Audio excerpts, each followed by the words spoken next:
Ketua Tim Data dan Teknologi Informasi Satgas Penanganan COVID-19 Dewi Nur Aisyah menyebut terdapat 12 provinsi mengalami tren kenaikan angka kematian. Sementara itu 12 provinsi lain mengalami penurunan angka kematian dan 10 provinsi mengalami angka kematian tetap COVID-19. Satuan Tugas Penanganan COVID-19 mengungkap 12 provinsi mengalami tren kenaikan angka kematian akibat COVID-19 setelah libur Lebaran 2021.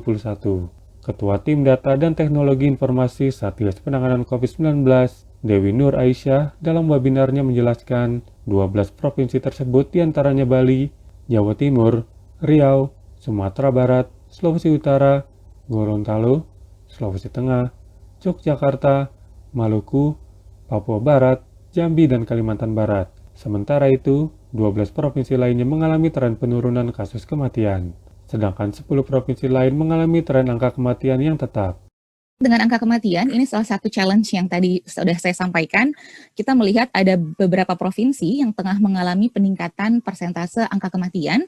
Di antaranya adalah Bali, Jawa Timur, Riau, Sumatera Barat, Sulawesi Utara, Gorontalo, Sulawesi Tengah, Yogyakarta, Maluku, Papua Barat, Jambi, dan Kalimantan Barat. Sehingga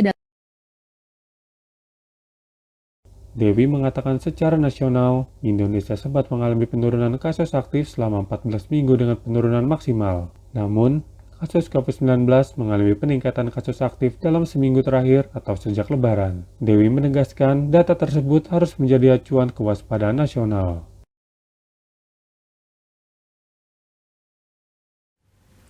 Menteri Kesehatan Budi Gunadi Sadikin menyampaikan bahwa belakangan ini peningkatan kasus COVID-19 di Kudus luar biasa.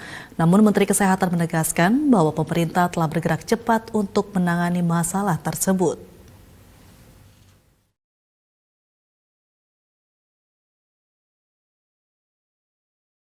Kasus COVID-19 di tanah air kembali memperlihatkan peningkatan yang memprihatinkan. Salah satu daerah dengan rangka peningkatan kasus yang terbilang tinggi adalah di Kabupaten Kudus, Jawa Tengah.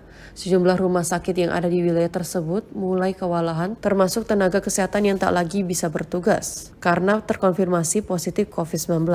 Penanganan pasien harus dilakukan terkoordinasi dengan pihak-pihak terkait, termasuk dengan Rumah Sakit di Semarang, Ibu Kota Provinsi Jawa Tengah. Penanganan pasien harus dilakukan terkoordinasi dengan pihak-pihak terkait, serta dengan daerah-daerah sekitarnya termasuk dengan Rumah Sakit di Semarang, Ibu Kota Provinsi Jawa Tengah. Hal ini disampaikan oleh Menteri Kesehatan Budi Gunadi Sadikin melalui konferensi pers virtual setelah mengikuti rapat terbatas dengan Presiden Joko Widodo di Jakarta. Khusus untuk yang masuk rumah sakit sudah kita salurkan ke daerah-daerah terdekat di sekitar Kudus dan juga Ibu Kota Provinsi di Semarang. Kami terus berkoordinasi dengan Pak Gubernur. Juga pasien-pasien yang tadinya berasal dari daerah sekitar Kudus seperti Pati, kemudian Sragen, itu juga kita arahkan ke rumah sakit lain di luar.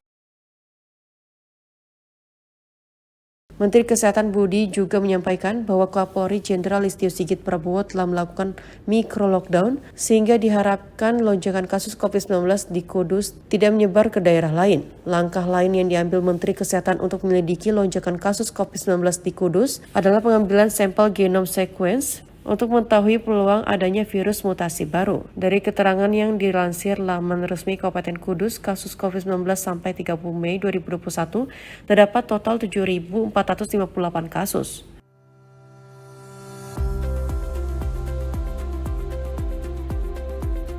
Petugas gabungan melakukan razia disiplin protokol kesehatan dalam operasi pemberlakuan pembatasan kegiatan masyarakat skala mikro di Pasar Gedong, Kecamatan Samudra, Aceh Utara.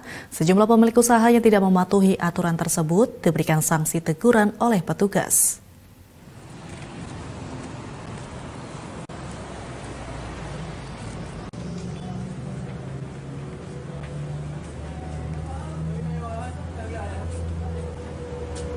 Razia operasi pemberlakuan pembatasan kegiatan masyarakat PPKM digalakan oleh petugas gabungan di wilayah Aceh Utara, Provinsi Aceh. Dalam giat tersebut, para petugas memasuki kawasan perbelanjaan di pasar tradisional dan sejumlah lokasi dan ramai lainnya. Petugas menyisir lokasi usaha milik warga seperti warung makan, kafe, warkop hingga tempat perbelanjaan. Petugas juga menempelkan selembaran aturan PPKM Mikro yang dikeluarkan oleh pemerintah Provinsi Aceh. Dalam agenda tersebut, sejumlah warga masih kepada para pemilik warung yang masih melakukan aktivitas tanpa menerapkan protokol kesehatan.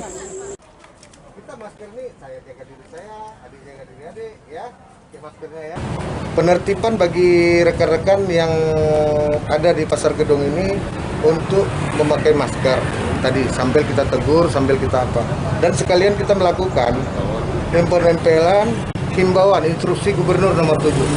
Yang mana ada kegiatan pembatasan yang dilakukan pada malam hari yaitu jam 10. Jadi kita sosialisasi semua nih di Pasar Gedong. Nanti malam akan kita laksanakan justisi. Sementara itu, menurut Ikatan Dokter Indonesia Aceh Utara, pihak pemerintah harus gencar melakukan edukasi kepada masyarakat terkait keterbatasan pada masa pandemi. Pemerintah setempat dan tenaga medis juga harus bisa menjadi contoh yang dapat ditiru terkait pola hidup sehat dengan menerapkan protokol kesehatan.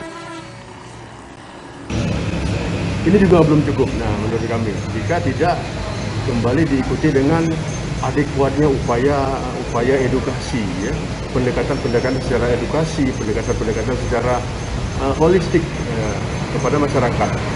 Jadi kalau misalnya segera dengan diberlakukannya PPKM Mikro, saya takut masyarakat itu juga masih kaget, apa ini, untuk apa ini, maksudnya seperti apa. Nah, jadi belum ada satu sosialisasi edukasi. Kita tahu ini pandemi, tapi juga perlu dari awal yang kita lakukan adalah sosialisasi dan edukasi yang cukup sekali kepada masyarakat.